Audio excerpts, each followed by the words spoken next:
All right, hey, how's it going, everybody here on TFR Live? It is Steve Zerlath with Trigenesis. It is Sunday, about 6 p.m. Eastern Standard Time, but we're actually pre-recording this bad boy. It's actually the 2nd of February as we are recording this now with my guest today, whom this schedule worked out the absolute best for. And tonight, my guest is Tete Desjours. Tete is a friend I made last year at the International Mandela Effect Conference, or IMEC. I can't remember if it was the second or third one, but it was the IMEC conference from last year up in Connecticut. The operation of the Quantum Businessman and Psionic League, Sean Bond and Chris Anatra, or Anatra, as it's pronounced properly. So shout out to those guys, good friends. And I basically met him over there. And what kind of drew me in is that he's got this passion for the magic within the quantum discussion.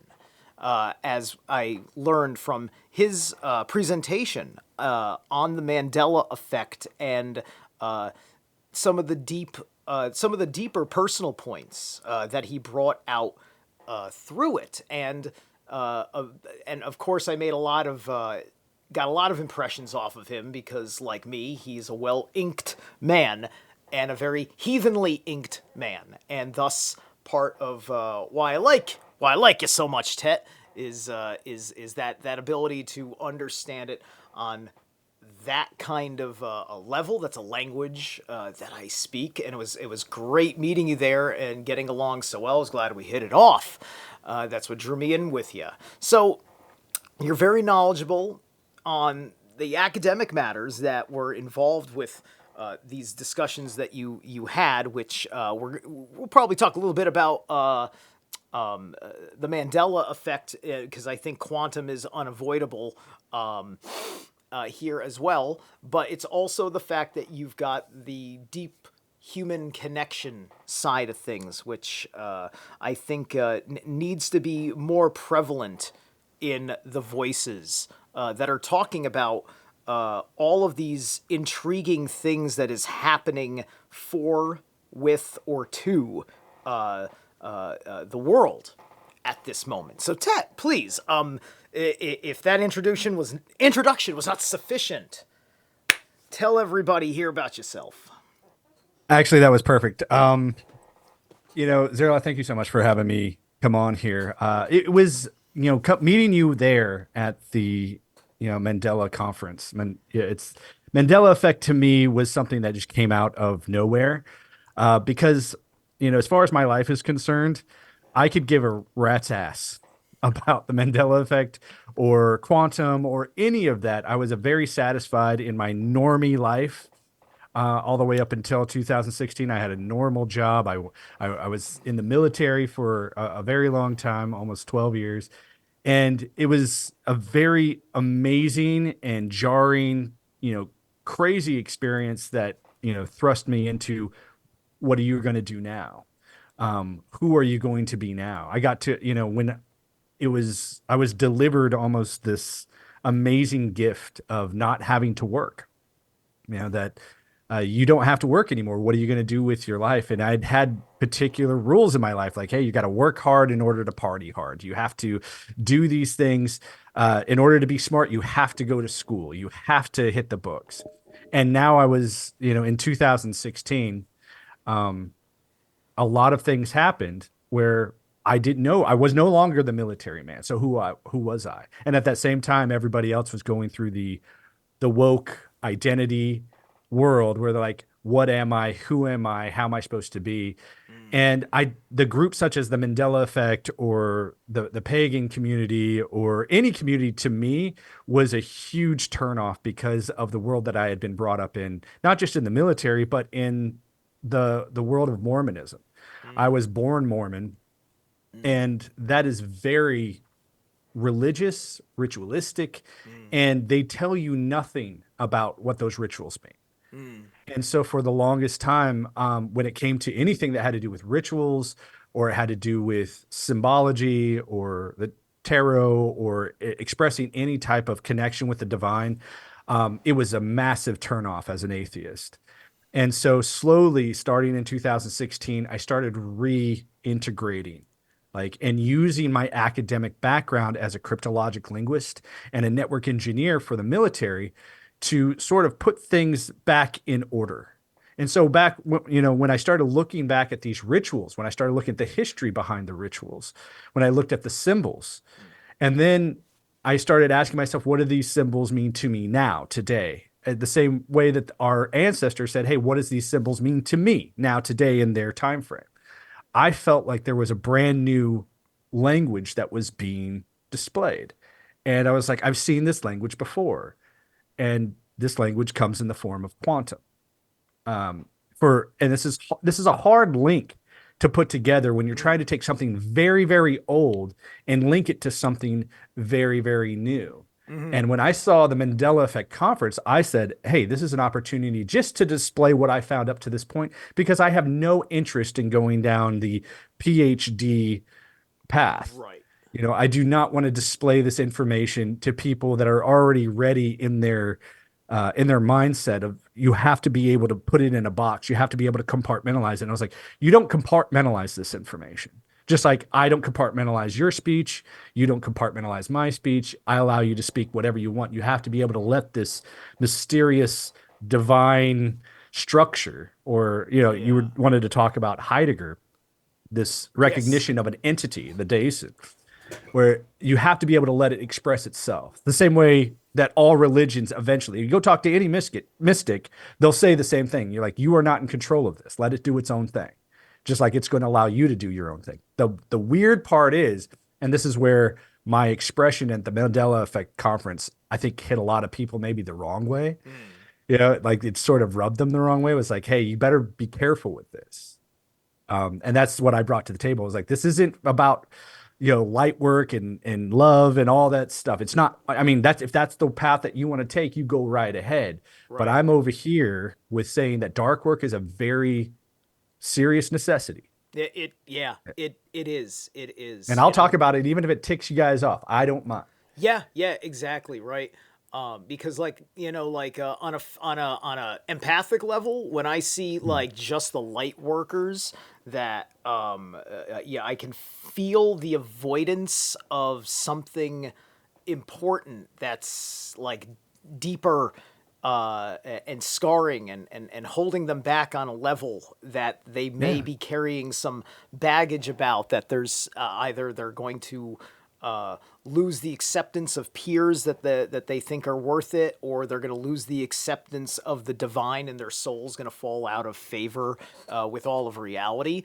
Right? Those are like kind of like the two major things I see weigh upon a person's heart in the time where I wasn't realizing it, but me myself, because you've got that you know how to ask those penetrating questions. It's like, oh, he's rattling the cage a bit. Oh, he's one of these.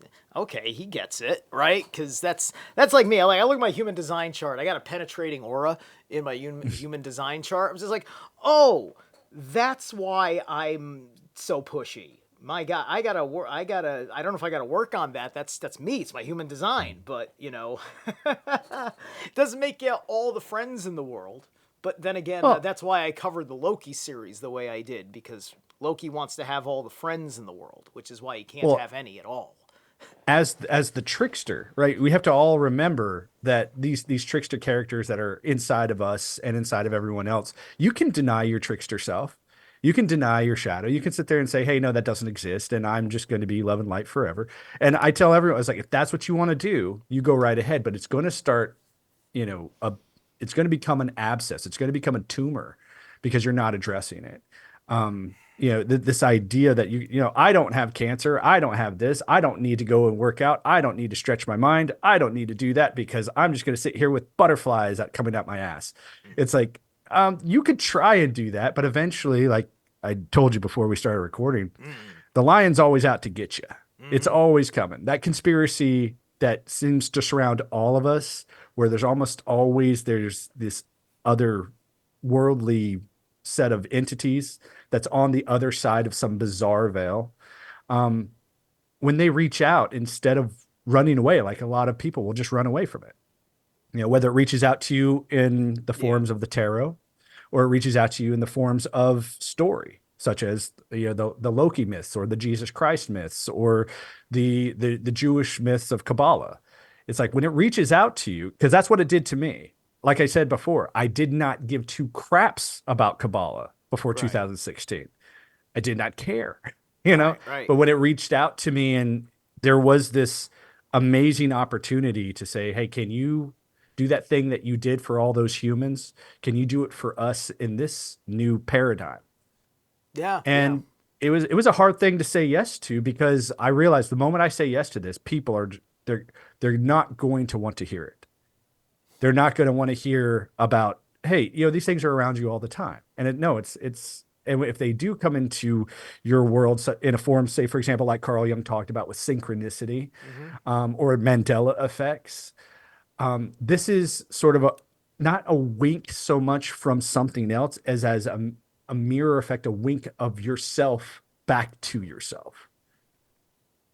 And to me, you're seeing the Loki in yourself. You're seeing the only way that these entities can really speak to you is if you say, "Hey, I'm going to initiate a conversation." And you say, "Hey, I want to do this." Don't say, "Hey, I want to do this," and then back out. Just like with anything else. Like if I said, "Hey, I want to talk to you, Zeralath, and I want to talk to you about all this other stuff," and then I'm like, "You know what? Screw that. Let's talk about cheesecake." Yeah. Yeah. Yeah. Yeah. No, I'm serious. Let's talk about strawberry cheesecake and how much better it is than Hmm. chocolate cheesecake. And that Right. stuff should be, Yeah. and I just And derail yeah. And if I the were a god, it's just like adventure. your ritual was not about Hmm. cheesecake. My Yeah. force in relation with you was not primed for cheesecake. We were supposed to talk about ancient ancestral wisdom, and you want to talk about cheesecake now. This is not Yeah. how you respect a deity, right? Well, people get scared from that labyrinth because going into the mystic realm, it is a labyrinth. It is, you could take any path you desire, but at that same time, the moment hey, I want to go on this path, you are not in charge of the things that are going to be experienced. No different than you just saunter off into the woods. Like here in Mexico, where I live right next to the jungle. And I know that if you send someone out there, for too long, it's not that you're going to go out there and find a body. That body's going to be disintegrated and disappeared because of how much life there is here. Right. So it's just like, if you got to know where you're at and you got to know what you're doing. And when you go into what I like, these mindsets, right? These ideas that take a life of their own, that sort of penetrate your mind in the form of inspiration. Like a lot of people like to use that word. Hey, I was inspired. This doesn't. No. Where's the origin of that idea really? Where's the origin of that? Like, you ever notice that wherever you are in the story, whether it's in your physical story full of sight, smell, touch, taste, or whatever, you're always in the middle of it. Mm-hmm. So whether you're sensing it in a different realm that doesn't really require too much sight, taste, touch, and smell, where does that impression, that inspiration really come from? And those subtle energies are, I found, at least in my short path, from 2016 up to now, no one wants to talk about it. No one Yeah. wants to bring it up because they're, just like in the military, what I have to tell people as the unit deployment manager, my job is to get you ready to go out there and do things that the people before us did. And yes, you're going to die, right? Mm. So be okay with that. Be okay with that idea that you're going to put your life on the line, because that's what we do here. We're not going there to play patty cake with these motherfuckers. Exactly. Exactly. So The whole "it's what you quote signed up for," yeah. right? And so You're the in the mystic realm army is like now. that. Yeah. And as you know, I wanted to say something when you like, when I studied my Norse mythology in school. Like I studied at the University of San Francisco, and I'm very aware of this. Your favorite teacher, Jackson Crawford. Right. Yeah, he's your favorite of all time. That's right. And I was gonna say, I was actually pretty impressed. I wanted to see the altar you built to this guy. Ah. I'm like, I don't know if I've railed enough on TFR Live about Dr. Crawford, because like I only rail on him where it matters. Like when I did my Northman review. On my Northman review, I Yeah. railed on him the most because I could tell, like, because Eggers had gone through great care, and that movie is now acclaimed as the most historically accurate film about the Viking era ever made. Mhm. And Dr. Crawford not only was cringed out by the film because he couldn't handle the harsh reality about the Yeah. culture at that time that he's, supposed to be this professor of, and thus he's got this big blind spot. But he also thinks that the sword had that's why I said it in the video the way I said it. He couldn't see it. He thought the sword was an elder Futhark in a way that was like out of character. And so I just freeze framed throughout my whole video on the Northman saying, oh, and here's where you can see all the younger Futhark on the sword and all the, how did Dr. Crawford miss all of these runes that were right here, clear to see in the film? Oh, probably because he was averting his eyes, because he's a bitch, right? Oh no! Oh no! Don't show it to me. He's Disney. No, I just, he's Disney. yeah. Thor: Love and Thunder. I haven't seen it, probably because Dr. Crawford wrote it. Well, here's. I just wanted to say to you and your audience that you are absolutely 100% right. That even at the height of the academic world that I was in when I was taking these courses on Norse mythology, these academics were just like, "Oh, he's so great, he's so wonderful," and I was like, "This guy seems like the biggest." The guy that you would never go to for this type of information. Right. Like when I would sit there and I'd watch, because they would assign us the YouTube videos that that he would talk about, and I'm going, okay, it's almost like tuning in to talk to someone about the computer code. Yeah. Without realizing what the computer code was put there to do. Right. Exactly. It's like, so 1 is a 0 and 0 is a 1. Hope you learned something. Yeah. It's like, well, what is all that trying to say? Yeah. He won't ever go into that. He's just like, this is what the book says. I'm like, dude, a 5th grader could have done that. Like I've done a 5th grader could have done side-by-side that. read. I've done a side-by-side read of my favorite version of the Eddas, translated in 1916 by Chris Holm is his last name. I can't remember his first name off the top of my head, but Chris Holm. And I compared that side by side to Crawford and showed you how his choice of words were so like he downgraded the reading level, it seemed like, and he cut out like just stuff that just like, dude, there's supposed to be meaning in there. It's like, look, I'm not treating this like the effing Bible, but this is a record of an oral tradition that was sacred.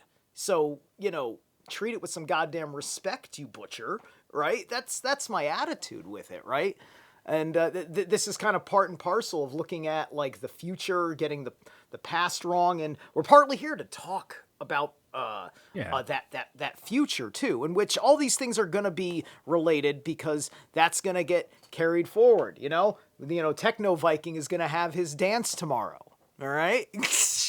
Well, my thing is like, if you are going to discuss drama, right, and leave out all the trauma, right, you're leaving out the trauma of that scenario. You're not going to talk about the pillaging, the raping. You're not going to talk about all that stuff. And you're saying, oh, no, we need to Disneyfy this nonsense. Then I'm like, I'm sorry, you are doing a historical injustice. Right.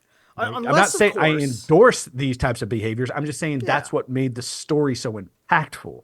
True. I mean, like, look, at a heart and soul level, the stuff that, like, because, like, the Viking Age, like, to me, that's just, like, the European terrorism age, right? The Vikings, the way we think of it, the profession of being a Viking as a Scandinavian person at that time, was effectively terrorism. It may have been good terrorism because it was going against bad people in churches, perhaps. But then again, there was also a slave trade, flawed human condition, which is indicative of every race, right? And everybody has it during different periods of time. You go back to the Bronze Age, which is like our earliest record.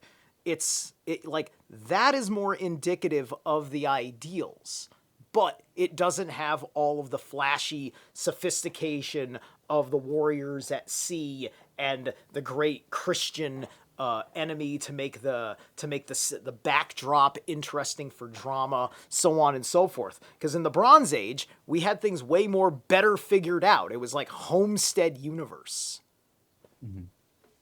Well, I take that one step further, and not just putting things side by side as far as the story of, say, for example, the relationship between Odin and Thor, where they were both big braggers about their big quests, about how many giants they had sex with, they Or and they would slain. do these almost like, I'm going to rebel against you. We're going to have a little word off, and we're going to figure out who's Batman, who's Robin in the big Aesir Vanir Batcave, right?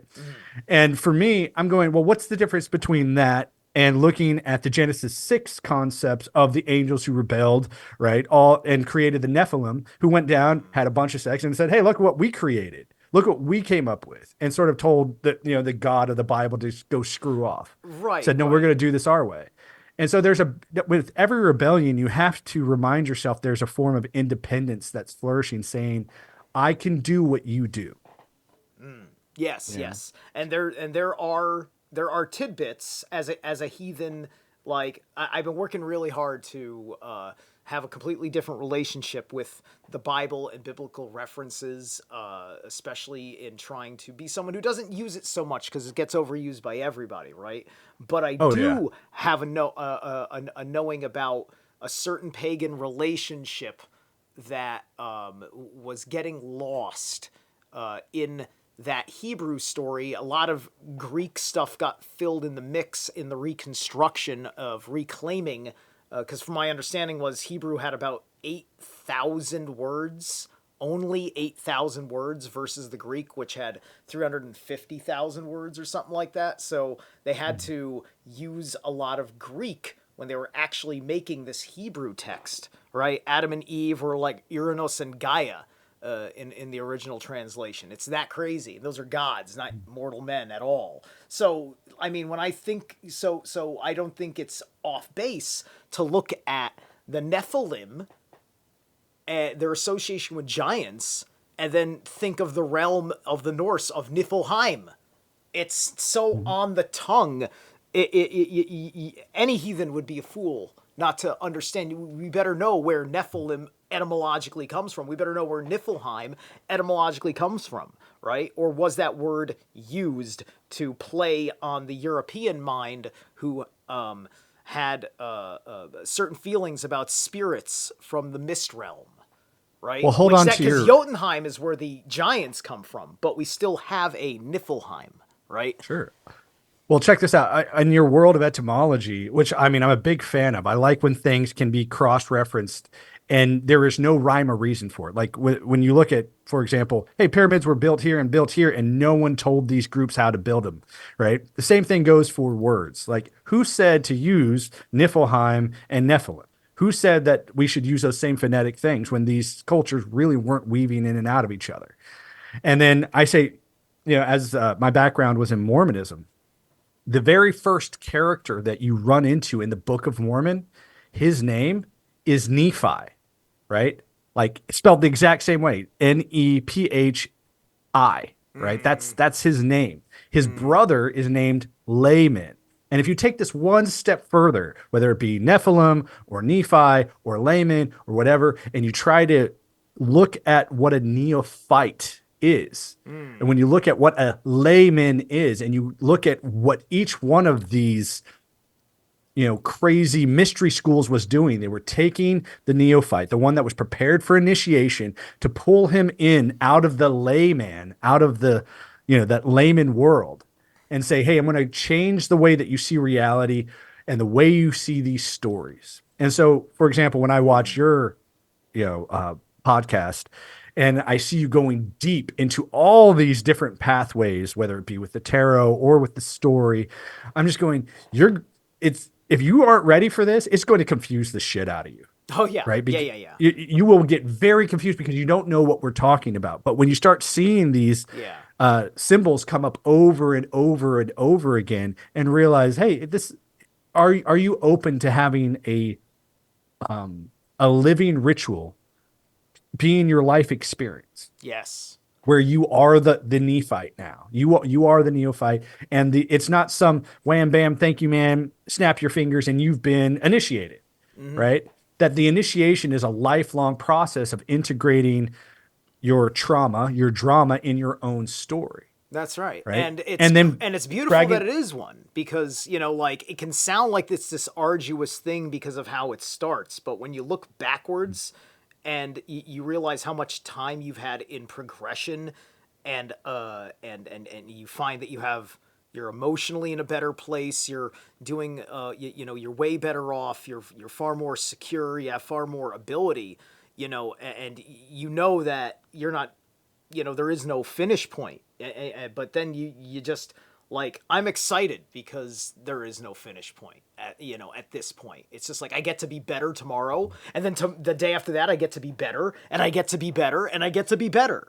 It's just well, like, to let me, me that's ask you a great. personal, if you don't mind. Maybe I can ask you a personal question. Sure, we got about Um, actually we got about a minute. A minute. So a okay. personal Well, question may take longer than a minute. sure. Sure. Well, what I was just trying to do was, when we come back, maybe we could talk a little bit more about death, Okay. because death to me is it was something that I think everyone is told as a child. You could die at any moment. Let me Yeah. tell you about maybe your grandparents dying and watch everyone cry and stuff like that. But as I got older, and especially as I started embracing my mystical talents, I started embracing more of a death ritual. And when I started looking back at the rituals of like baptism, Yeah. where it's like what you're talking about is drowning somebody, right? All Yeah. these other Oh yeah. things that has nothing to do with that. So my Yep. question for you is, where do you think that point was for you, where you used to said, "Hey, I don't mind dying that much anymore." Gotcha. And actually, you Good know what? question. I We're think gonna I could handle wake up that. tomorrow. Yeah. Yeah, We're gonna handle that on the other side of this break. Thanks, guys. sounds My good. guest tonight is Tete Desjours. We'll be back in about 3 minutes.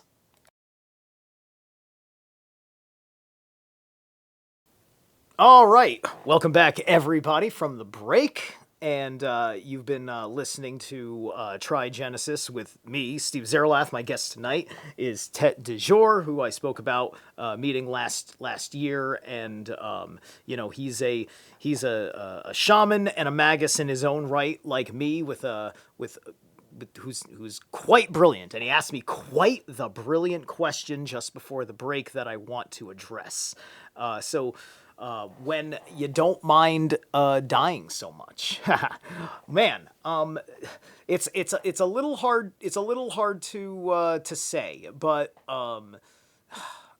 it must have been sometime sort of after 2012 when I started making a choice to be bolder as a conspiracy theorist, because I said to myself, okay, do I really want to use the internet right now and put a target on my back, possibly be, not even killed, destroyed as a human? I think I probably feared being, like, butt raped at Gitmo for the rest of my days, with the media putting me in the history books as some monster or something, as the lie to silence this divine mind who is just trying to make everybody better or something, right? That whole thing. So I suppose there's a little bit of it there, but at the same time, my mind also partially rationalized it as, I doubt enough people believe me to, like, I don't even think, who knows, right? And so by and large, I dealt with trolls for the most part, never felt threatened in any way, shape, or form. Then I noticed that threats were heating up, but I was kind of inspired at the time. By the time 2016, politics and conspiracies had turned into a merged narrative, and then by 2020, when everything was pretending to be about life and death, I started thinking about having a lot of fights with a lot of people who the whole situation was devastating and hurtful, and I was more interested in fighting a personal war, almost. But I hadn't changed my life yet. I was still like a 38 waistline, person, just a big heavy metalhead, dude. What? I'm a 38 waistline. What are you talking about? Well, you're also a Nephilim in your own right, sir. Yeah, He's a bit taller than me, folks. Just a bit. I've shaken his big hand. All right. But no. But for me, I mean, look. Okay, people know what I look like, especially if they look at my archives from my 2012 version of my channel or my prior version of my channel before I turn my life around as such, right? So, 2020 is really kind of the answer for that. And then I'll also say that, 2 years ago I had a dream. Was it 2 years ago? Or was it last year? God, I can't remember with the blur of it all. But I had a dream, and Anpu, Anubis, came to me in that dream. So I've been thinking a lot in that terms. He's the only Egyptian god that I directly work with, and he came to me. Otherwise, I was staying in my lane of Roman, Etruscan, Germanic, and Celtic, and mostly the Germanic, right? So the Egyptian god came to me. I didn't go to him, and I'm sure that has something to do with it. have you ever felt like, because this is a repeating theme for me, is when something, the best way to describe it, majestic, because when I have these experiences of death, they feel majestic, like they feel overwhelming. Like the same feeling that you get when you are at a concert or you're in a cathedral and something, just mammoth happens. Do you ever have that feeling after it's subsided and you're back and you've left and you're back in this corporeal form, and you've said, my life would have been just fine without this, but I do have this now. I do have this. I can't not say I don't have it anymore. I have this experience, Right. but I don't think it would have changed my, who I am. Just like having this conversation with you. If I didn't have this conversation with you today, I'd be just fine. I'd be, Right. I'd go and play with my kid. I'd, goof off at the park later. We'd throw some football. I'm still going to do the same thing I'm going to do. And I think a lot of people, when they have this grandiose experience, they go, I have to be different now. I have to be the weird tattoo guy. I have to do this. And I tell them, you don't have to do anything. Right. So my question, I guess, to you is the idea of, have you ever felt that I'm just fine, I don't need this? Like after you come back from these experiences where you do feel like your knowledge base and who you are has sort of grown, do you ever say, hey, you know what, I would have been just fine without it? Would you have been just fine without the presence of Anubis in your life? Right. Yeah. Those are all good questions. I would say that I probably would have been just fine. I mean, I probably would have been on a slightly different timeline, right?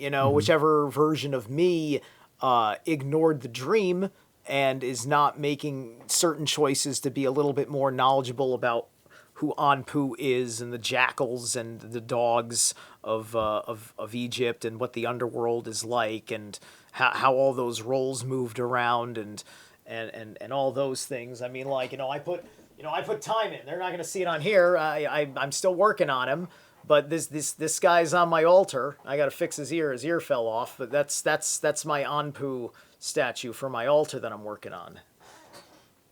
So yeah, it's I wouldn't have put time into clay craft off of that. I don't think I was thinking about putting clay craft time into any of the Norse gods. I think that's probably because me personally, my mindset, I think I like to go out and I'm here because I'm looking for something in my heart and I'm not pretending that I'm not, right?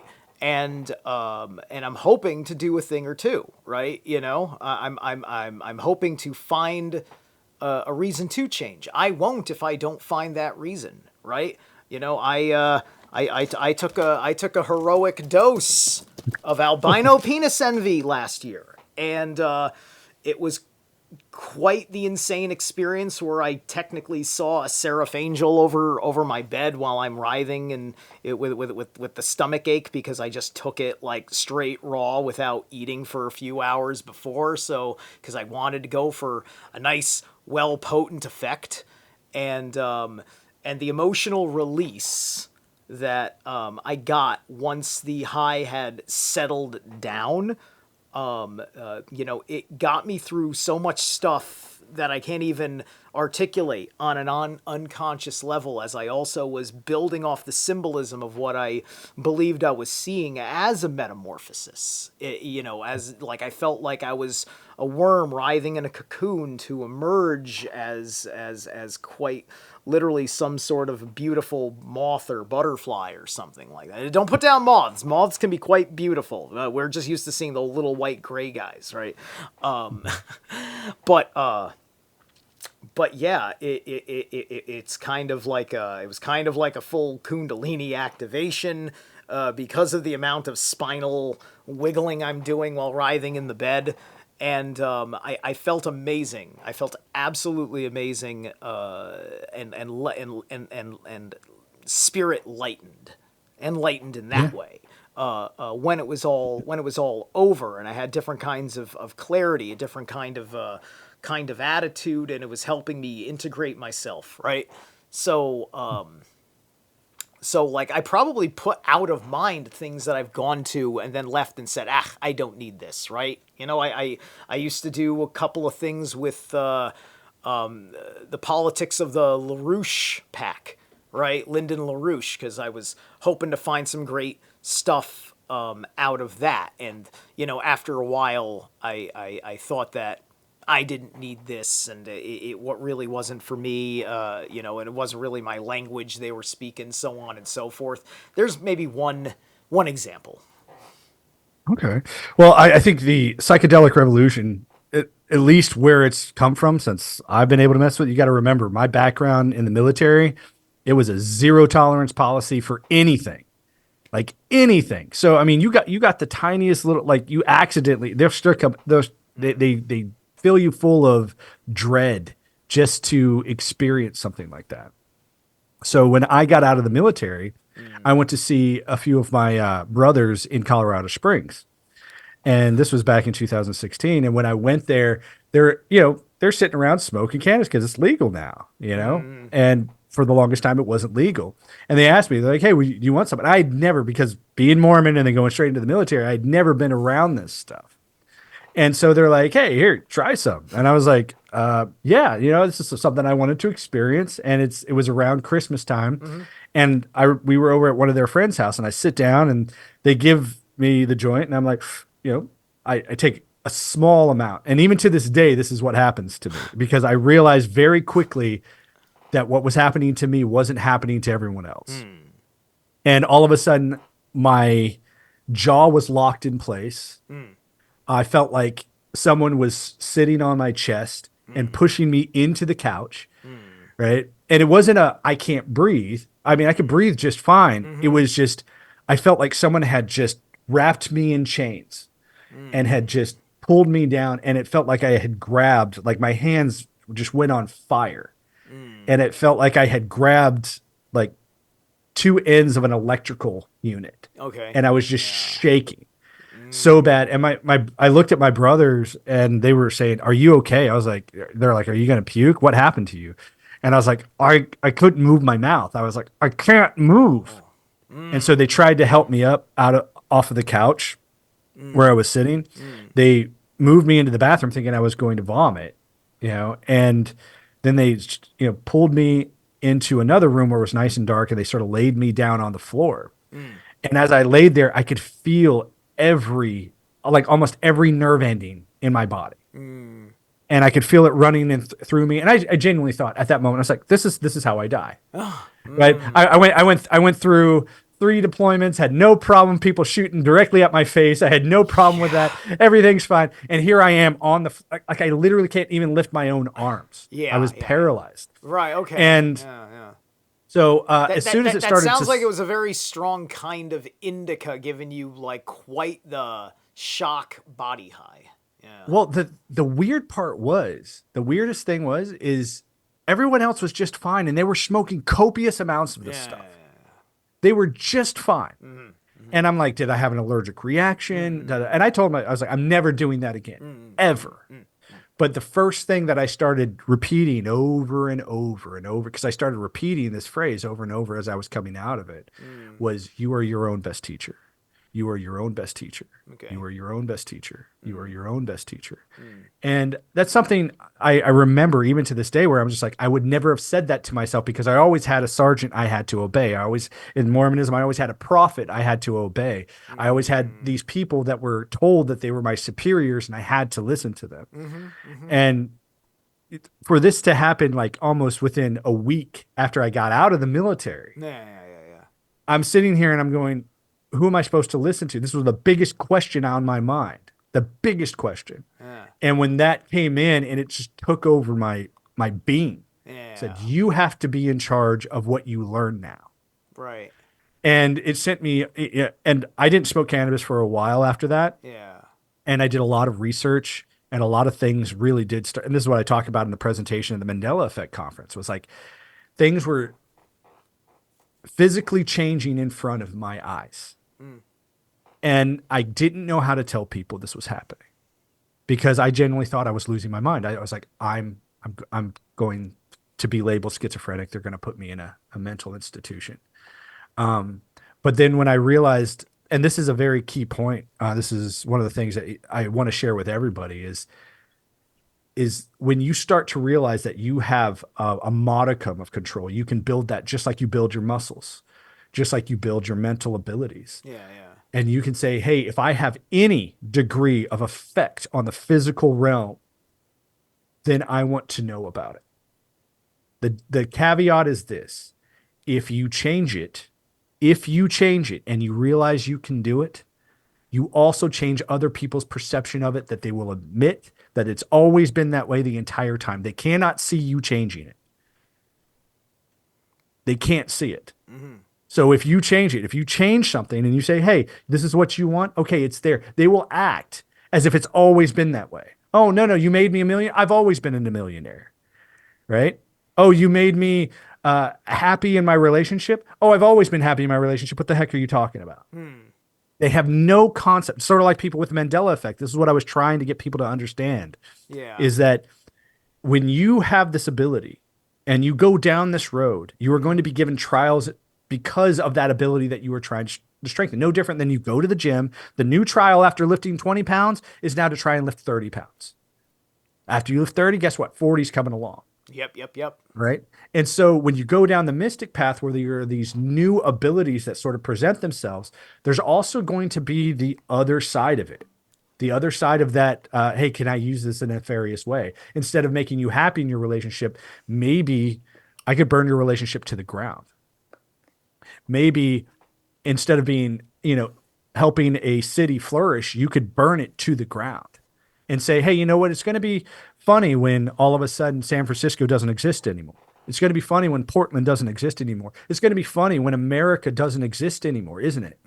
Right? Because maybe somebody out there is just fine with it not being there. Right. This is why one of the things in my presentation that I wanted to talk to people about, that I really didn't think people got what I was trying to say, or in a better way to describe it, it's like it sort of went over their head, because at the last moment of my presentation, I'm trying to help people understand I've done all this before. Yeah.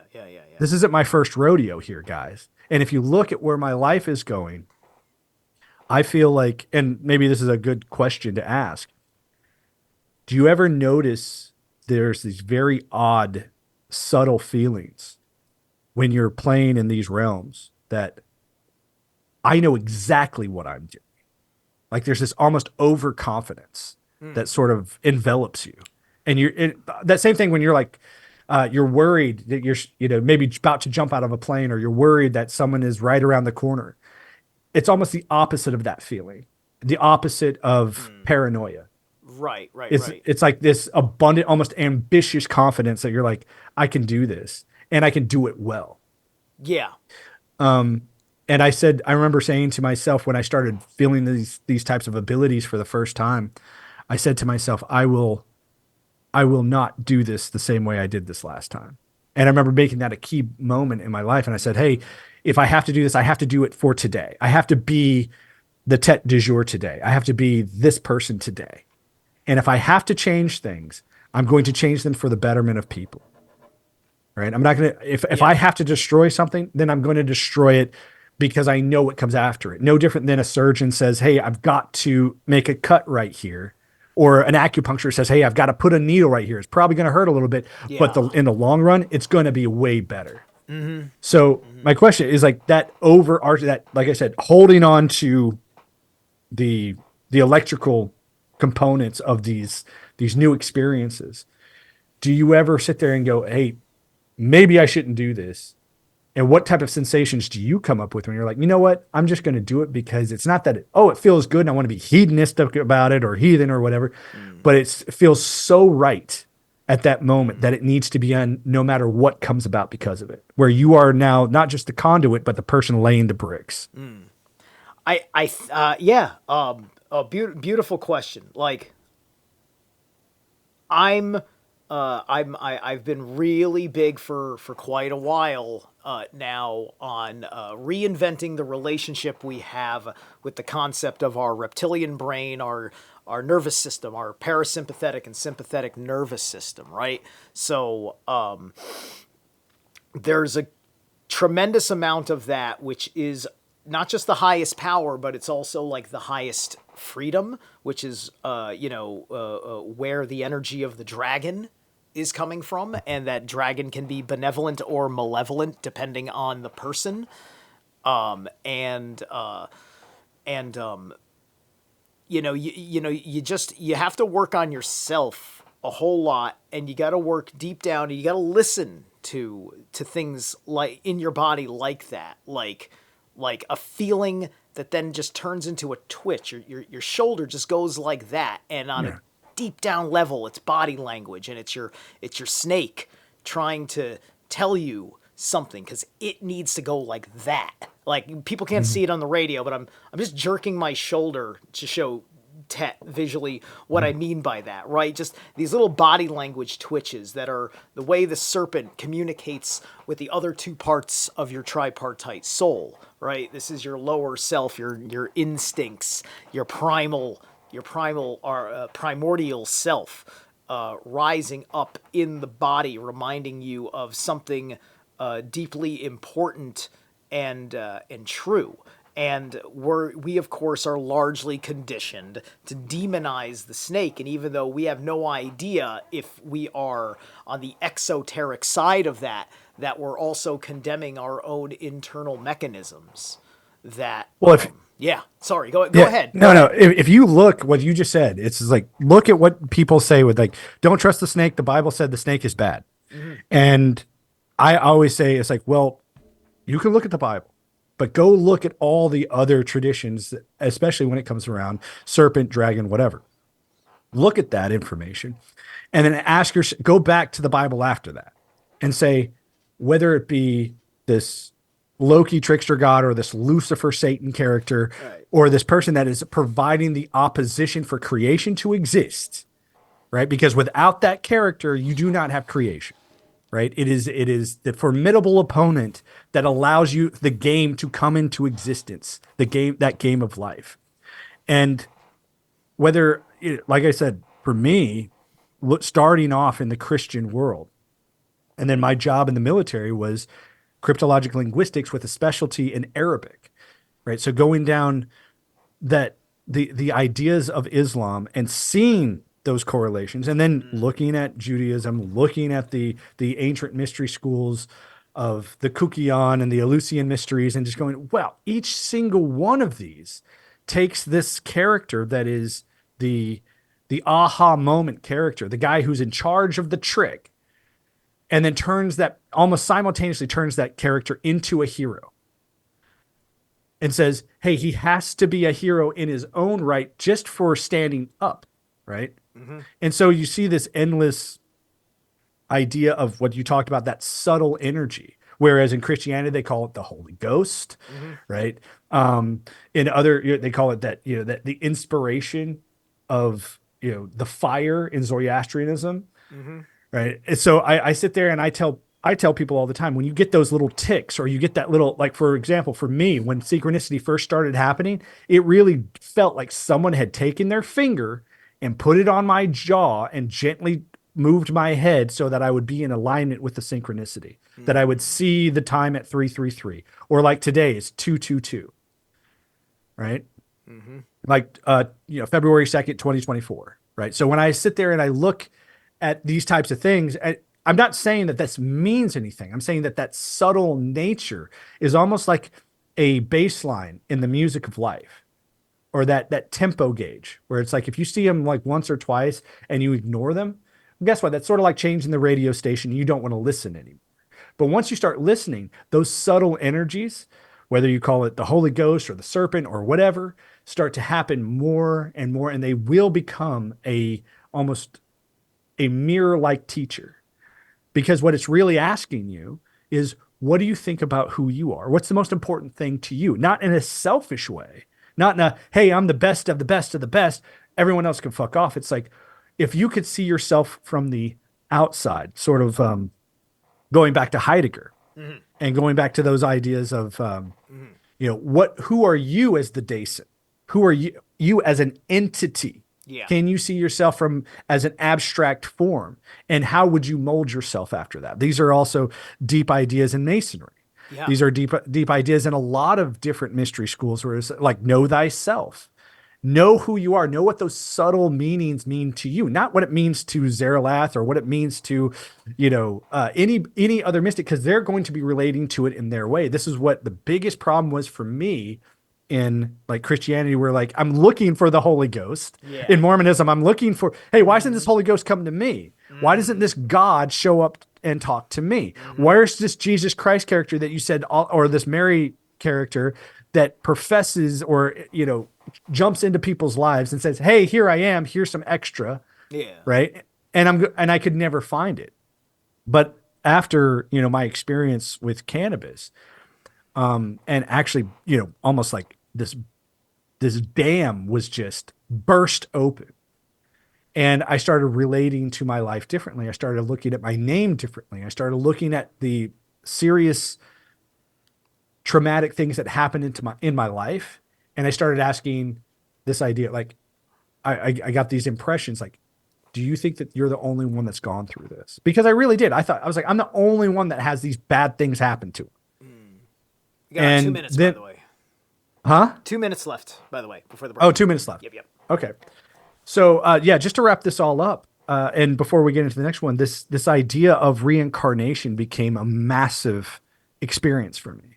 Because if you had asked me about reincarnation before 2016, I would have told you to pound bricks. I would have told you, yeah, you're nuts. You need to be locked up. And then when I started going down the path of acknowledging that feeling that I've done all this stuff before, that's when I started asking myself, well, who could I have been to this timeline or to this experience before? And is it important that I live that life exactly the same way? Or do I need to find that life so I can look at my mistakes and say, hey, I won't do that again? Sort of like getting a message from yourself in the past. And that's one of my big, things was at the Mandela Effect conference. I was like, guys, I don't think this is just possible now. I know it's possible, because if I look at my life and I track it, right, just the way I tracked, the ideas of a language, like verbs have to come in a particular order, grammar has to come in, mathematics comes in a particular, science comes in a particular order. What if certain things in my life that I know from the past experiences that I've had can now be revealed to me, and I can learn not so much to avoid them, but to process them Yes. in a better way than I did. Yeah, we're going to jump. We're going to continue to explore all of that, some of my thoughts on the matter in just a few minutes. We're up to the top of the hour. We'll see you guys in about 3 minutes. My guest here is Tete Desjours. All right, and we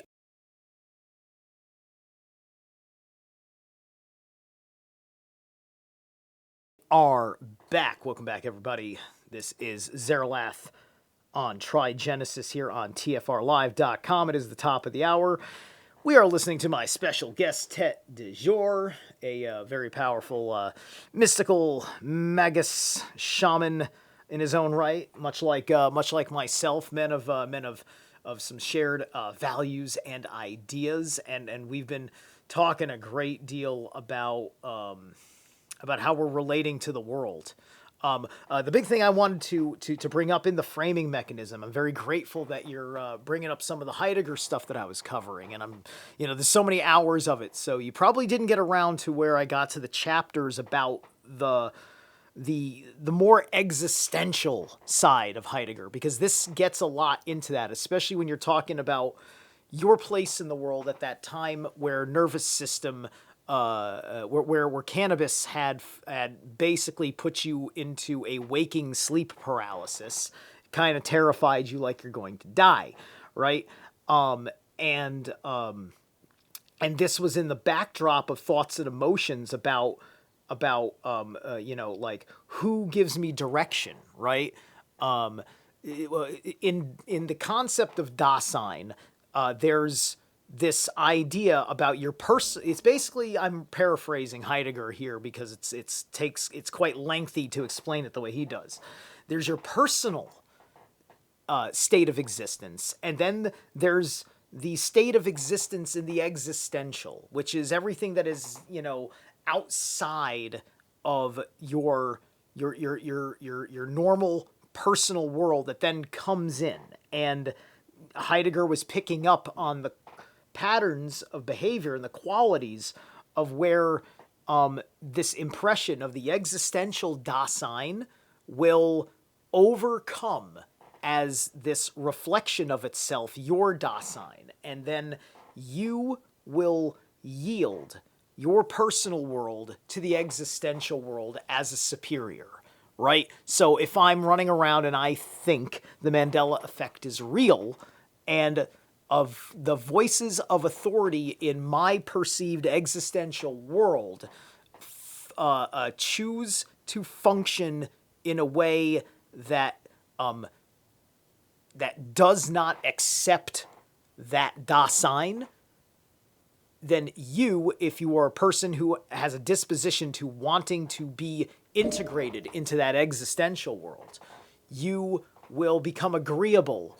to the existential Dasein because you want to matter in that world, right? And that also, I believe, is the metaphysical, psychological condition of experiencing Jormungandr crushing you, the world serpent, the power of the world closing in on you, which, of course, is a child of Loki, who Thor must defeat, because Thor is that counter force of standing up for your personal protection.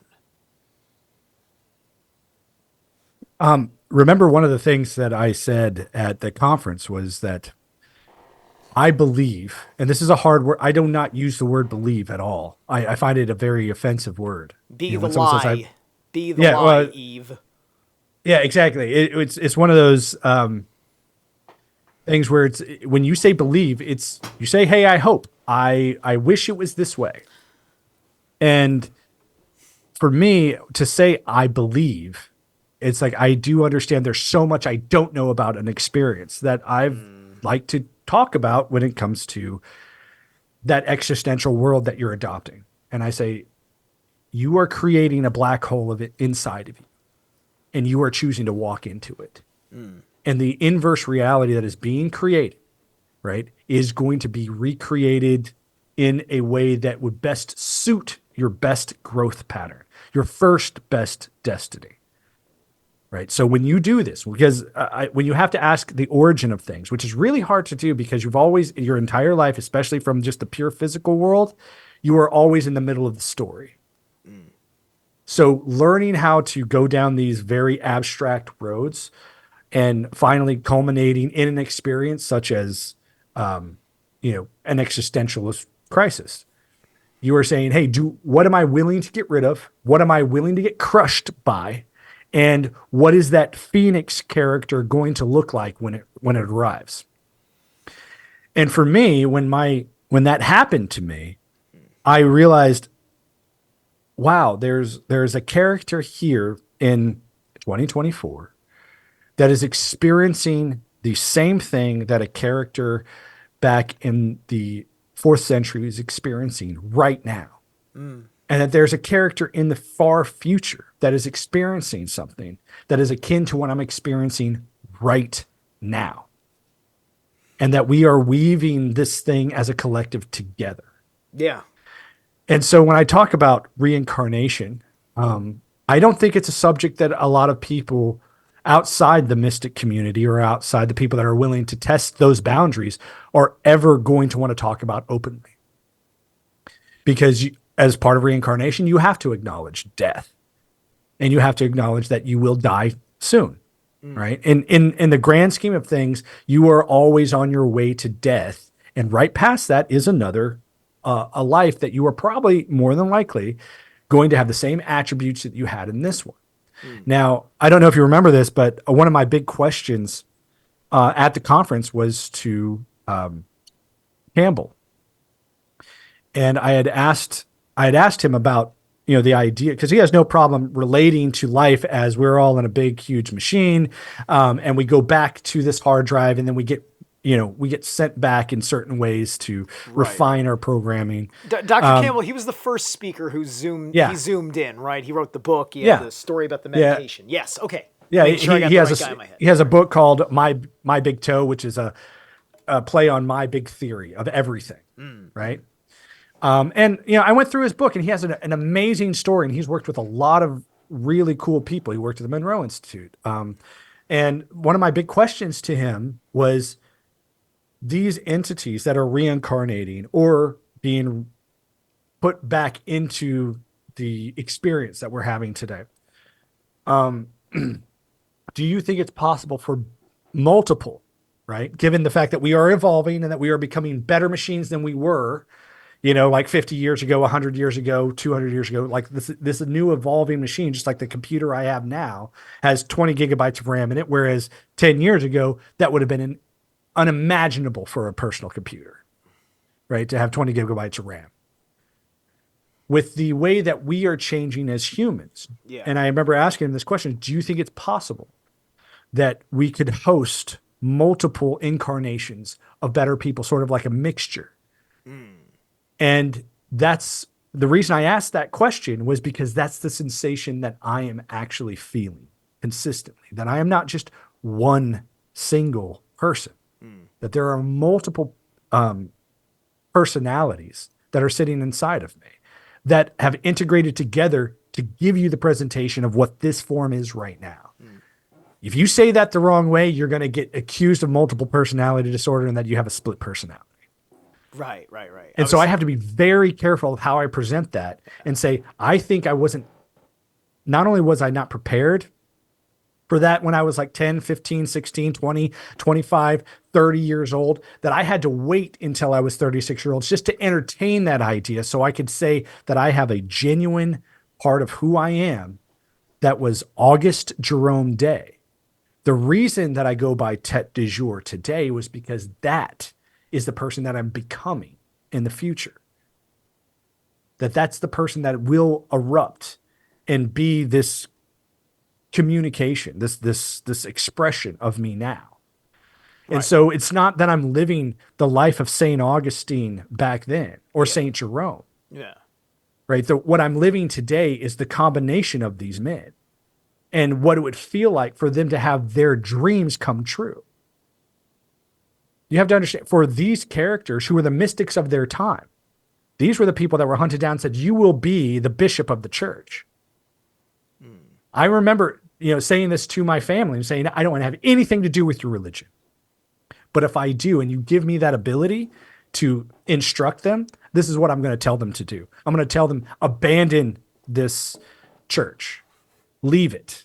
The number one principle of St. Augustine was to do no harm. And for a little bit more reference to your listeners, my name, my whole life has been August, right? Which is a very weird name when you look at what my last name, the name of my parents was Day. Tete de jour in French means the head of days.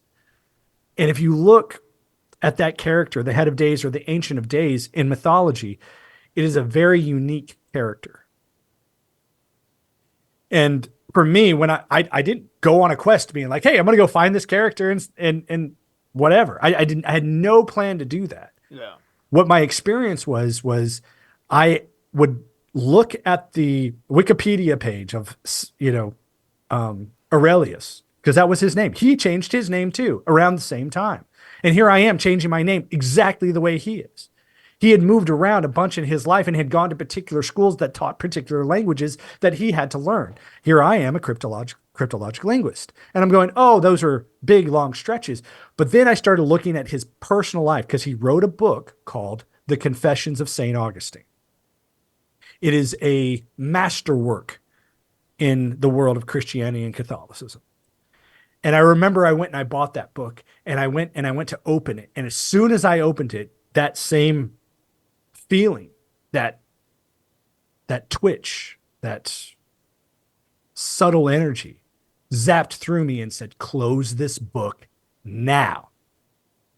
And I remember I closed it and I put it down. It's like, don't ever open it again.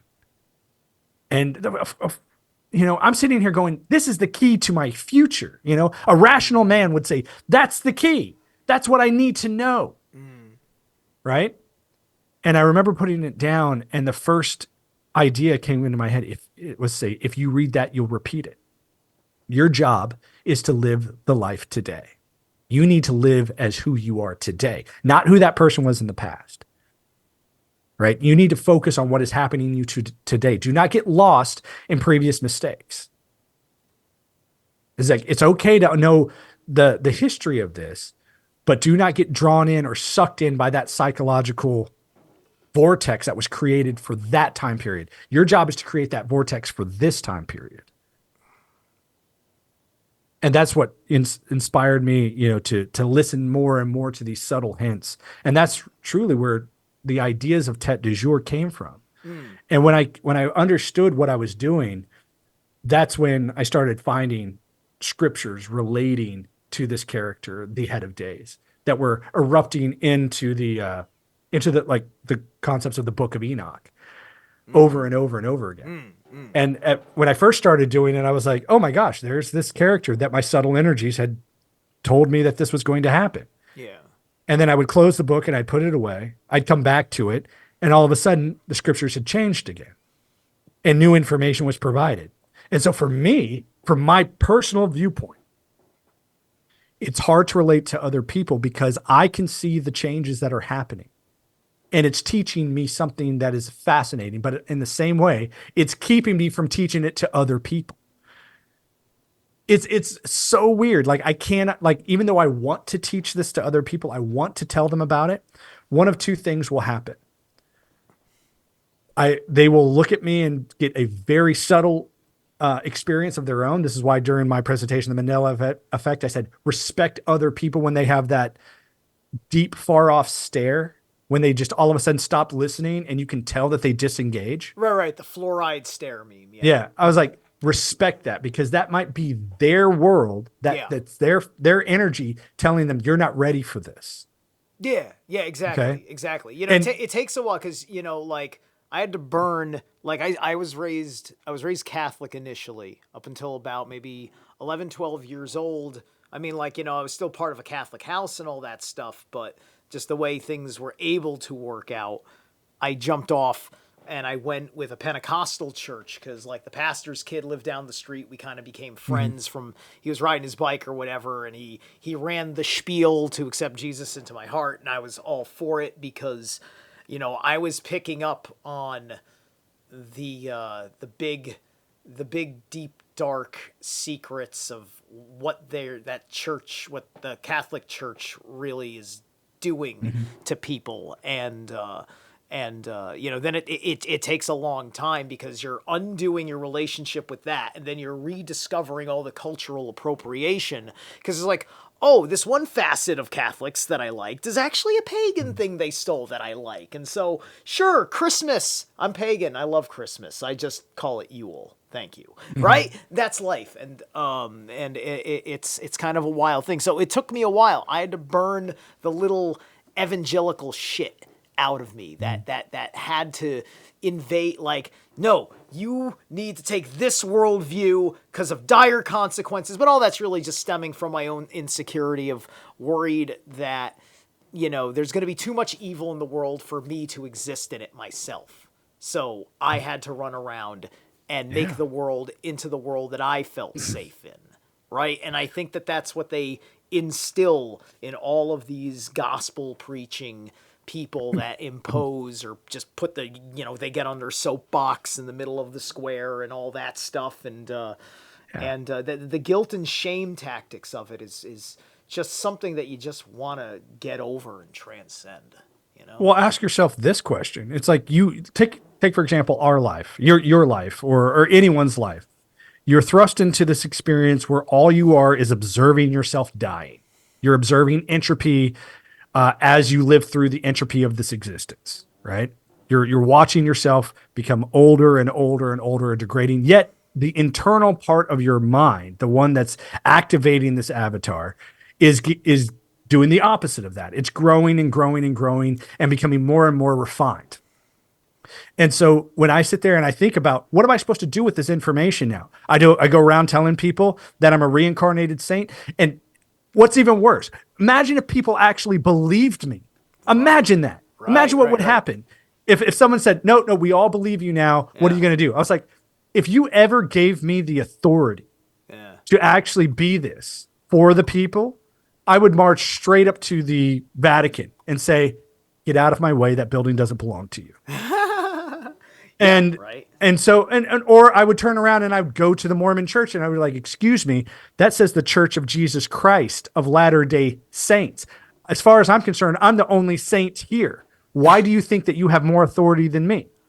Right, exactly, right? Because, it's a past life, but it's not your actual lived life. You actually can't claim any of that, right? It's not the purpose of connecting with your past life, because you have to integrate that, which is why it can be really damaging if somebody goes into any reincarnation belief cycle, and it may so happen that maybe indeed you were Cleopatra, but this life you're just the laundromat, right? You're just somebody doing laundry or you're whatever. going through your cycle. Exactly, because you have to find out what your dharma for this life cycle is.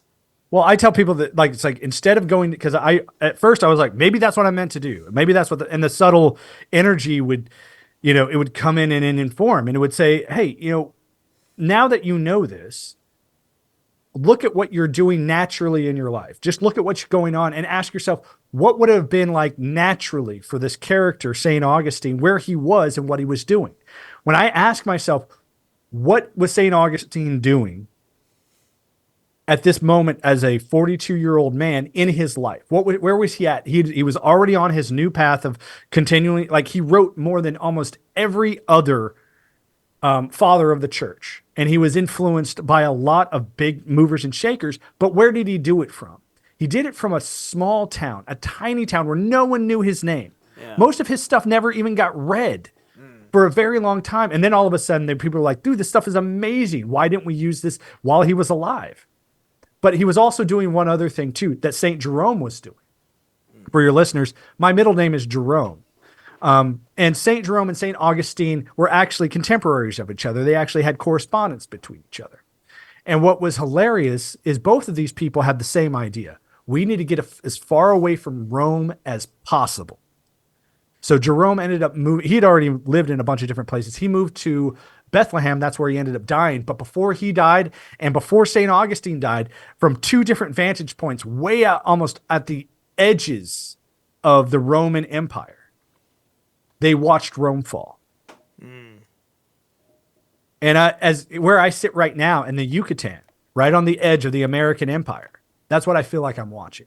And I feel like that's something I will watch in my lifetime. Yeah. They, everyone, many people that are deeply paying attention, see that we are in late phase empire, right? But I think the good thing about the collapse of the American empire is that it was really a shadow empire. Because it's not actually an empire in the sense that Rome was an empire, that Britain was an empire. It's an empire because the multinational American corporations became multinational corporations that still largely functioned out of America, and it was all to America's benefit. And America, in the unholy triad of Washington, D.C., the city within London, and the Vatican, is the military or police force idea, right? Mm-hmm. So it created a spirit that America is the empire. And we spiritually were the empire for a long time, right? And then we cashed in all of the good faith we had built on 9/11 to go do the war thing and destroy ourselves. And well, as a fellow mystic, right, and someone who delves into those shamanic worlds, one of the first lessons every true mystic understands. I'm not talking about the fake ones that are out there. Hey, buy my book and maybe I'll teach you some mysticism. I'm talking about the ones that do what all the other mystics did, where they go off to the middle of nowhere and they actually commune with nature and they say, hey, it is my duty to foster natural effects, and not to pervert it, as I saw in the big cities, as I saw what was being done. And when I sit here and I don't call for the death of America. I would never do that. Right. But I do foster a natural adherence to death and rebirth. Okay. I have no problem with America coming to its final conclusion, however it chooses to do that, whether it be a financial crash, whatever, I don't care. Right. What I'm saying is, as that thing falls, what I want to remind people of more than anything else is that you are seeing a natural process. This is not it's not a good thing. It is not a bad thing. This is just an experience, and it is okay. Yeah. Yeah. Yeah. Essentially, it can be a little scary because I think it's the question of, does the literal country actually go with the empire? Does America cease to exist, or just the American empire? Do we still have 50 or at least 48 continental United States that we all know and recognize, even if we're a little scared about the mental health of some of our fellow quote citizens?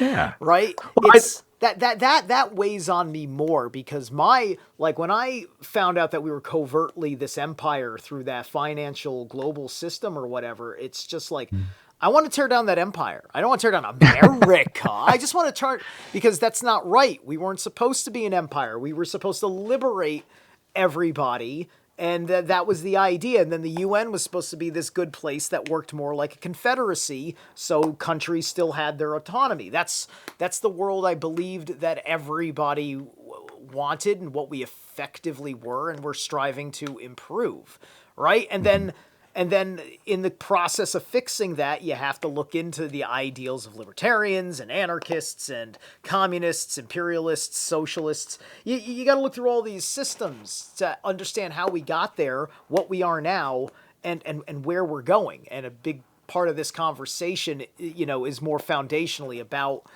carrying ourselves into the future, in which technology is more of a footnote, despite all of the irks and hopes and fears of it all. Well, let me entertain this let me propose this.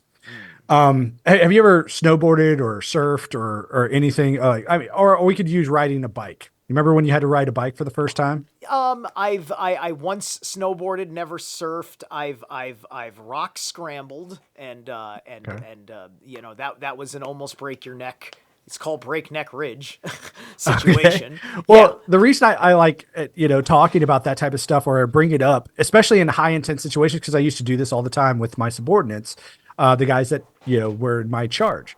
And I would, they'd get all freaked out, and they're like, hey, well, what if they come over that ridge? Or what if they do this? Or what if they do that? Or what if they, decide to just ram our gate or something like that? And I was like, guys, here's the thing. and I'm not saying this in a very, when you decide to go ride a bike, you could either fall off to the left or fall off to the right. When you ride a mountain on a snowboard, you could fall to the left, you could fall to the right. And in the wrong place at the wrong time, that tree's coming whether you like it or not, because you're heading downhill with a very minimal force. Whether you like it or not, that wave will hit its top. It will crash. All right. And what you are doing as the rider is you are watching for that crash. You are watching for that tree coming. You are watching for that, knowing and accepting the idea that trees will come. You are accepting that the wave will crash. You are accepting that eventually you are in charge of the brakes. Okay. So for example, my scenario, when I'm watching America, perform its final feats of stupidity, 1 minute, that by it's the way. 1 minute. Oh, Yep. yeah. So when I watch it do these things, I'm going to ride the wave from a very particular vantage point, right? No different than I'm standing at the top of a mountain. I could go left, I could go right. And if I go this way, I know I'm going to be dealing with crazy drops. I know I'm going to be doing some crazy things because of my experience dealing with snow, my experience dealing with water, my experience dealing with pavement and the idea of the bicycle. So my experience dealing with all sorts of different types of imbecilic governments, I decided, it's like, I don't need to be here. I remember when COVID started, I said, I don't need to be here. I will watch this from a distance. And I feel like this is something from my past experience that taught me. It says, you can do this and, watch it as it unfolds. And so maybe a good question to start after the break is this. When you have to ride the wave and the wave is going to crash, right? When do you bail? That's a great question. We're going to talk about bailing out in about 3 Yeah. minutes. We'll be right back, folks. Tete Desjours.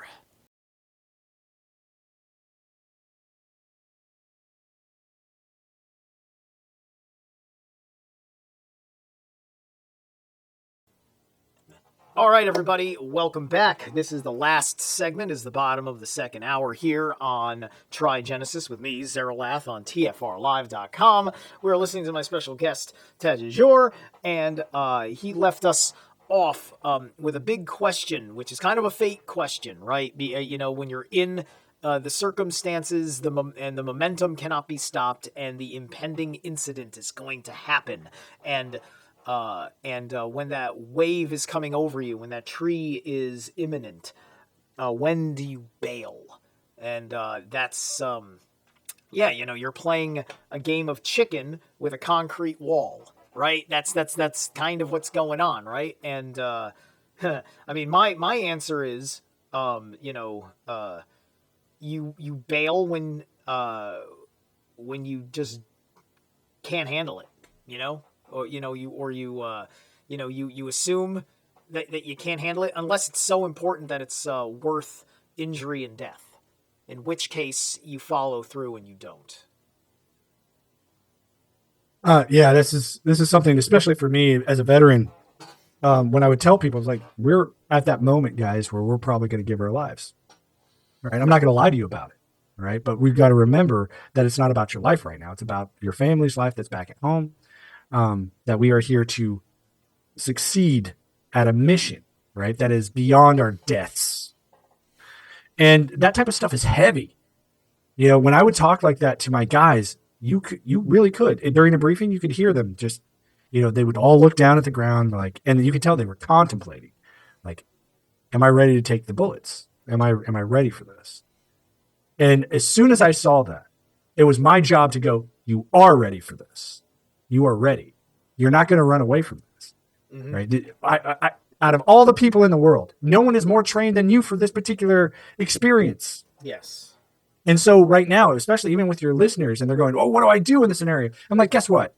I used to be the guy that thought that I was just a piece of dirt, right? Spinning on another piece of dirt out in the middle of a galactic space fart of a cow, right? I don't know what this place is. And it helped me to think that I was nothing. But now I'm on the other side of that experience where I'm going, no, not only do I know that I'm something, right? That I feel like there's a certain amount of experience that I've had that says I'm perfectly attuned for this experience. And so whatever you're going through right now, I understand you are perfectly attuned for this experience, even if it feels discombobulating, that discombobulation, that frustration that you don't know what's going on. You don't know if America is going to fall or the conspiracy theorists are actually going to turn into conspiracy fact and they're going to track you down and put a chip in your head or whatever. Right? I say, have you ever contemplated life with a chip in your head? Sort of like what I would tell my guys. Have you ever contemplated life without your arms? Have you ever contemplated life without your legs? Because I have. Those are deep, hard thoughts that you have to ask yourself, because you have to tell yourself, I'm okay with that as long as we get the mission done. Yeah, yeah. When I rock scramble on Breakneck Ridge, I think about what happens if I lose my grip. I fall backwards, and I break my crown, and my brains splatter all over a rock. And if I'm climbing solo, and it happens to be a low traffic day, because it's a very popular mountain, so it's not like I'm alone. But if I decide to go because it's snowed, because I want the challenge of climbing the snow and ice like I did last year, it might be a day. My corpse will have been lying there for a day, or my vegetableized body with my brains half hanging out somehow, or whatever it is, right? And now I'm on the path of being a vegetable, and maybe somebody mercy pulls the plug on me. Maybe, who knows what my thoughts and emotions are at that point. Maybe I'm disconnected. Maybe my soul's already gone and it's just a meat suit and some demon is hanging out until it's dead. I don't know. I don't know what's gonna happen, and it's terrible, and it could kill, and it kills my future dreams, because I still believe in a stage and the music and all that cheese, or getting successful on YouTube maybe, or whatever, or finding love, etc., etc. And all that stuff, it matters when you deliberately go off and risk your life, and I'm not even under attack. You're in the warrior culture over there. Well, I would say this to those types of thoughts, because they creep in for everybody. Those types of desperate, like, hey, when am I going to get my break? When am I going to be of value to something or someone? And I'm not trying to be the bearer of bad news, but when you take your first step into the mystic realm, you're sort of saying goodbye to this one and all the goals that are perceived here. No one talks about the pop culture mystic in modern times. No one ever says it. Like, if you have a Joel Osteen, that guy's not a mystic, right? You have a Billy Graham, that guy's not a mystic. You got somebody, the Deepak Chopras and all those people that are like, oh, come here and read my special book, and then you'll know how to tune yourself. I'm just going, no. No, that's merchandise bullshit. Okay? The moment you actually walk into the mystic realm, you are saying goodbye to a lot of your corporeal dreams and goals. So you better get ready for that. Be open to the idea that's like, would I live a perfect life if I never got to the stage and played my piano, right? If I never played in front of somebody and they were to be like, oh, you're such a great piano player. Oh, you're the best. Oh, you're better than Elton John, or you're better than, all these other, Elvis Presley. I was like, I wouldn't care, because if I ever looked at Elton John or Elvis Presley's life and I knew they could never step into the mystic realm, and I wouldn't want to be them. I've learned so much more than those counterparts that I used to want to be like. Like, remember, in my presentation, I used to say I wanted to be a chief master sergeant. I wanted to be like, when I walked into the room, I wanted everybody, including the generals, to go, that guy has the experience that I will never have. Because as an officer, I don't do the job. I don't put my boots on the ground. I sit way back in my special office and I move little nuggets on a screen. But for that guy put boots on the ground. That guy went on the missions I told him to go on. Yeah. You must have seen Edge of Tomorrow, right? Oh yeah. Like, one of the things that made that movie tick was, Tom Cruise played a piece of shit officer, right? Oh yeah, he was public affairs douchebag, marketing specialist. Yeah, marketing specialist for his fancy exoskeleton, and then he has to go in the shit and and go through a whole lot of reincarnation. Yeah. And it is puzzling when I meet certain people that I feel like they might be ready for that type of experience. Yeah. And I ask that question: are you ready to say goodbye to everything you know? You're going to say goodbye to your like certain family and friends are going to disappear because you're going to learn at your pace, and maybe they're not going to be able to keep up with that pace. And I've always said this. I've said this everywhere. It's like, I do not care if it takes you 2 weeks to get to a particular goal, or it takes me 2 hours to get to a particular goal. Because in the mystic realm, time is irrelevant. It doesn't matter, right? It goes away. Space and time become a different, category of existence altogether. Your frame of references start to become a labyrinth, and everything starts to weave together.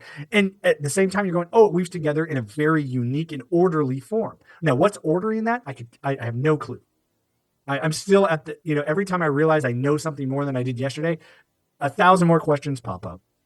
And even though I might be a little bit further along than the guy next to me, all I want to do is tell him, you don't give up because I'm not giving up. The same way I was in the military. If I'm not giving up, you're not giving up. Yeah. There's more places to go. There's more places to understand. And at least on, from my personal experience, the biggest warning I could ever give is like, you will find a fascinating realm full of all different experiences, but you're going to have to say goodbye to the ones that defined who you were, and maybe those old dreams that you wanted to be from that old life. Yeah. That's a big decision to make. Yeah. Right. Yeah. I, by the end of 2020, my soul was at that point, despite the fact that I just can't. I'm just never going to drop the guitar. I mean, it's a part of my mystical experience at this point. Dude, But I have 5 guitars sitting in my room right now. Yeah. But I rage quit. I rage quit my band because, even though the guys were cool on a certain level, because when we were in studio, the pandemic didn't exist. Nobody wore masks. Nobody wore masks around each other. Nobody was like me, but everybody had just enough of an attitude about things, just enough smarts about them to say like this isn't necessary. I can't treat my friends this way, and that kind of thing, right? Like where other scenes are struggling because they've got like a bazillion vaccinated people that can't fucking party anymore, and people that need masks at these gigs or whatever. At the metal scene, you'll see maybe 1%, less than 1% of people in masks. Maybe they're all vaccinated. Maybe they got vaccinated once, but I don't think unless they're unhealthy disposition, they probably only got it once to keep their job, and they were lucky. And otherwise, thankfully, they don't have cardio problems. The mosh pits are righteous. I went to shows last year, the year before that. It was a good time. The energy was good compared to what you're seeing on the internet with other people that caved to to the world to keep their friends and such, and now they can't have their normal lives. I can. Well, just to give you some hope, here's the thing. I never had good relationships. I never wanted any really good relationships. When I met my wife today, we met here in Puerto Morelos.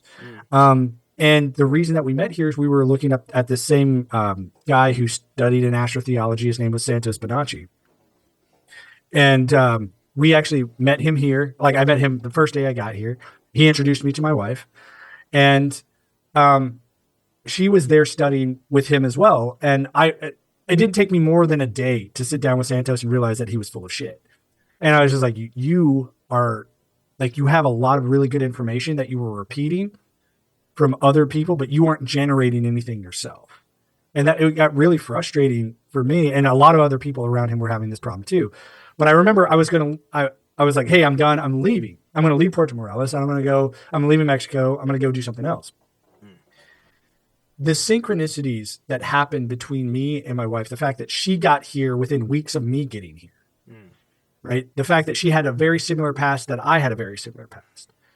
The fact that I was about to leave, and I was we really hadn't dated. We hadn't done anything. I was about to leave. I had known her. We'd talked a few times over the months, but I'm about to leave. I'm about to be no, I'm going to go back to Portland. I'm going to go say hello to some friends back there. And then all of a sudden, the things that I had planned just completely were in the most bizarre ways kiboshed themselves. The apartment that I was going to, the car that I was going to buy, all these things. I got a million phone calls, but they all came in while I was sitting at a restaurant where she was walking by, and I was on the phone at the same time, and she's walking by and she's like, hey, I was like, yeah, I've got a plane ticket. I'm leaving today. See you next time. All of a sudden I'm on the phone. The guy's like, hey, yeah, I can't sell you this stuff. Nope. That's not going to work out for me. I'm going, what is going on here? So I ended up having to stay in Puerto, and I saw her again. We ended up going out. So I was like, hey, I'll just tell you about what's going on in my life. she was telling me how she was coming out of this really crazy relationship with a guy that she had left behind. Mm. And so there was no, you know, in my physical mind, I'm going, yeah, there's nothing here because this is not the type of person that I would be interested in. Well, the oddest thing started to happen to her and to me, where our synchronicities just started lining up in the most, like, all of a sudden we had an opportunity to go to Isla Mujeres, which is an island outside of Cancun, together. And that's where our relationship really blossomed. And we started realizing we had a lot more in common. And the reason I tell you that whole story is because the subtle energies, if you try to fight against them, you said, no, my plan is better, will find very unique ways to disrupt your plans. Yeah. Yeah. Yeah. Yeah. Yeah. Yeah. And so here I am now. I have a 1.5-year-old son who is fascinating. He is amazing. And we've been together ever since. And it's like, and even staying here, just to give you an idea, staying here in a 3-bedroom, 2-bath place, Yeah. we spend about $600 a month with like full gigahertz internet, everything that you could ever want, all water, everything's included, right? And it's a nice modern place, like right outside of Cancun and Playa del Carmen. Yeah. And I'm sitting here going, this would never have happened in the States. And she's not even American, she's Canadian. So my son is Mexican because he was born here, Canadian because of his mom, and American because of me, and has 3 separate passports, and is set up for one of the coolest lives that I could ever want for a kid. Yeah. Yeah. Yeah. You know, he's not like me where I was born into some bizarre religious experience, but I think that I needed that to be who I am. My son's name is Bowden Gerard Day. Now, my wife's last name is Gerard. Gerard, just like Tete, Desjours, is French for spear wielder. Bowden be Odin. The way that I named him was for him to recognize that he has a power inside of him too. Nice. Nice. Right? Yeah. And that his power doesn't just come from me, it comes from his mother. In French, what does Kohad mean? Cohade? C I have no Cohade. Do you know? Cohaed? Cohade. Hey, there's a squirt. Hi Hey, there. buddy. All right. They can't see that on. They won't see that on the radio, but I see that synchronicity. They. Yeah. All right. There you go. You probably heard me saying his name. He's like, ah, da-da. Da-da-da. Right. He Exactly. just got home from school. We have him in a Montessori school down here. Yeah. So. Yeah. So But I asked that. It's like Cohead. Yeah, I've never heard of that one Okay. before. All right. That was my grandmother is my French side, and that was her maiden name. Cohead. Cohead. No, I haven't. But even Gerard, I had no idea that Gerard is the spear wielder of the military. Right. It was a position that would be held in the military ranks. Like, oh, you will be the spear wielder. You will be the cavalry. You will be this. But yeah. Got it. Okay. That's neat. Yeah. I've had a tremendous amount of those kinds of situations occur where everything is set up according to a way, and then a shit show came right down on it, and and this happened to me with an overseas relationship. Right? I met a lady at a show from Finland, and she fell madly in love with me, and then I jumped into a whole. Some of it was planned, and some of it was not, because my spirit just kind of it needed to have like a no holds bar kind of excitement about the thing. It just needed to. And so I'm just like, yeah, come now. And I had her set that up. She bought her plane tickets, and then I talked to my boss and said, hey, I'd like to take these days off. And she said, no, you can't. It's the middle of spring. It's the busiest time outside of Christmas of the year. You just can't take that many days off that week. And I was just like, oh, that's annoying. And then when she came, a day after she came, my truck shit the bed, and I couldn't, and it ended up confining her to my house.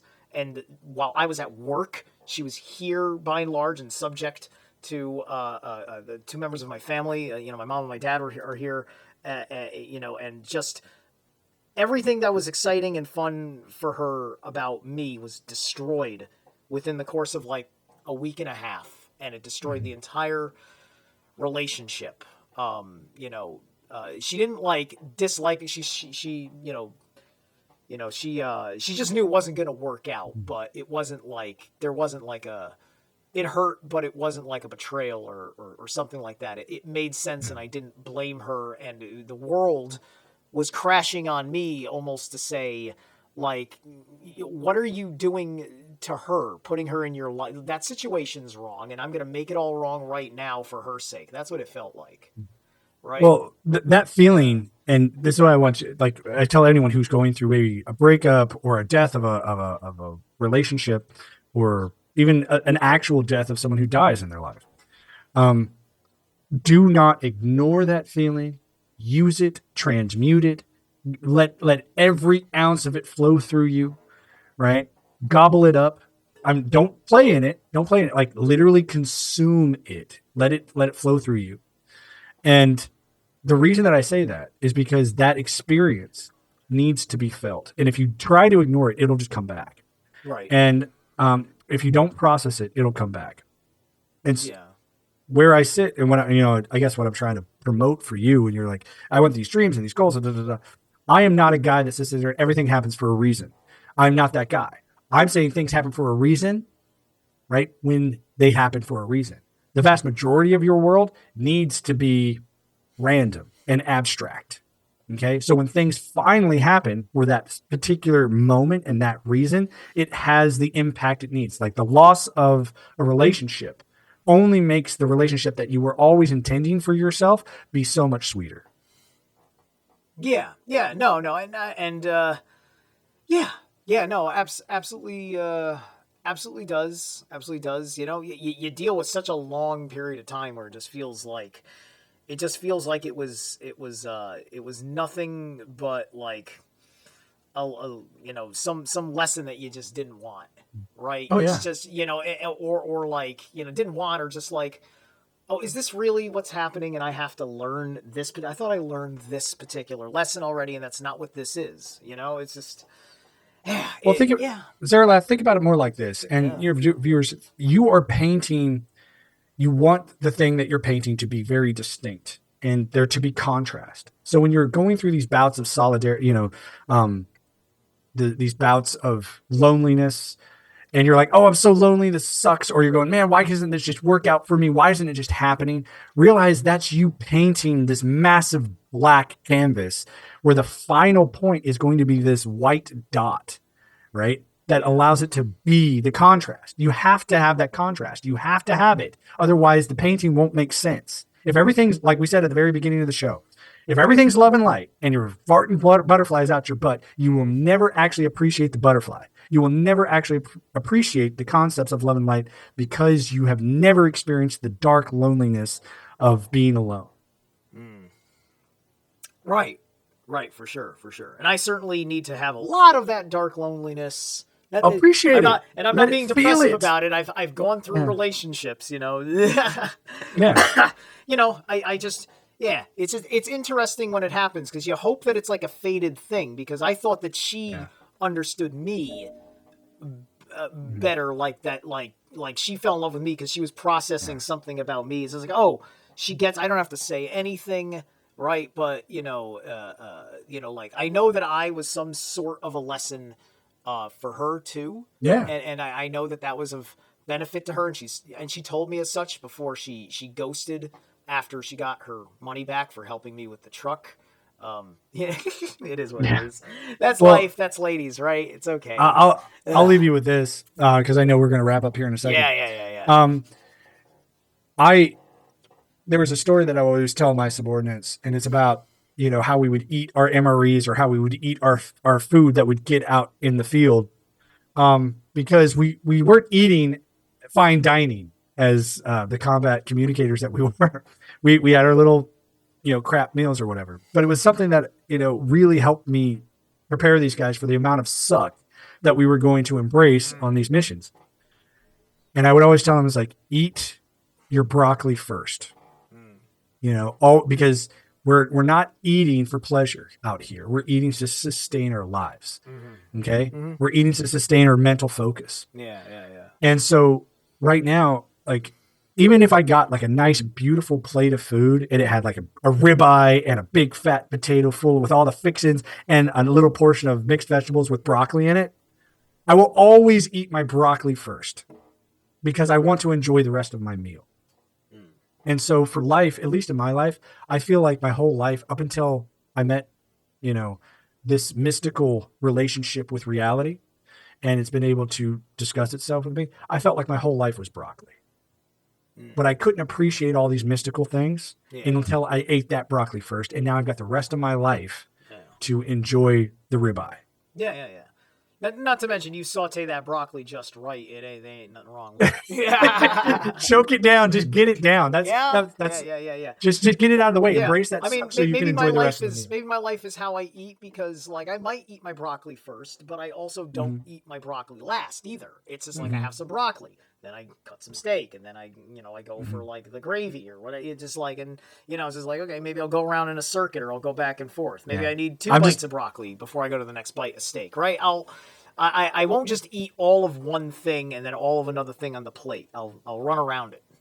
Yeah, I'm just saying, when you go through your trials as part of this mystical experience, embrace it. Embrace the suck. And you will find that there was a reason for it after you go through that experience. Yeah. No, I definitely do that. I just like to bitch and complain a little bit as a human. But yeah, okay, we're here. We got about 15 seconds left of the show. So, Tete, I know you don't have the biggest presence out there on social media, but please tell everybody about where they can find your work. Here's the thing. If Tete, if you really want to get in touch with me, just send me an email. Honestly, I pulled back from producing anything for the public. And the reason is because I still communicate every day, and I keep a record every single day, but that's not for the public. Okay. And the reason that I don't do that is because I really do want to embrace this mystic lifestyle that I have. Yeah. And if you are going through this and you have questions, especially if you have reincarnation questions, or you have not about what I should do for you, but what you should do for yourself, then tdj7x7gmail.com.